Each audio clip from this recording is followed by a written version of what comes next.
Please subscribe to Face TV Africa and turn the notification on. Face TV Africa, ẹ jọ̀ọ́ subscribe, hete. Face TV was Swoby.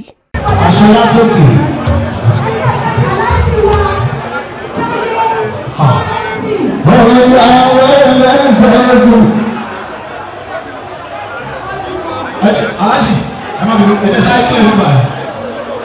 Lásán ilé gbogbo náà sì fẹ́ gbọ́ ọmọ lọ́pẹ́ mi lẹ́nu àṣírí ìgbàgbọ́. Ọmọ bẹ̀rù sí òun wọn. Àlàyé ilé òun sí Mùsùlùmí ìlú àìdè. Ẹ̀wọ̀n àtúnlá tó ń bẹ̀rẹ̀ yìí ìbọn máa ń jẹ́ sí. Ọ̀rọ̀ ìdè Mùsùlùmí ìlú lè kó. Olú ọmọ Mùsùlùmí lẹ́yìn lò. Bẹ́ẹ̀ lọ́mọ ọmọ ìdè Mùsùlùmí ìlú ṣáàtì rẹ̀ yẹn. Àìdè wéèrò wéèrò àyíyá o, ó ń jọra ìwà rẹ̀.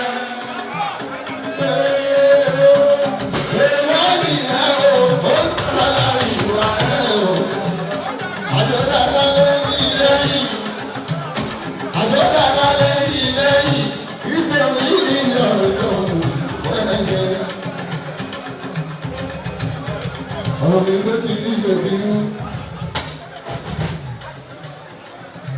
Ẹ̀dá tó fẹ́ ṣòro kìí bẹ̀rù kiri. Ẹ̀ńgbà ìṣe ìgbà tí àwọn ọ̀rọ̀ ṣe ní àbá ọ̀tàn yóò má dúró sí. Ẹni lórí yóò ní fọ́.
Please subscribe to Face TV Africa and turn the notification on. Face TV Africa, ẹ jọ̀ọ́ ẹ subscribe, hete. Face TV was Swoby.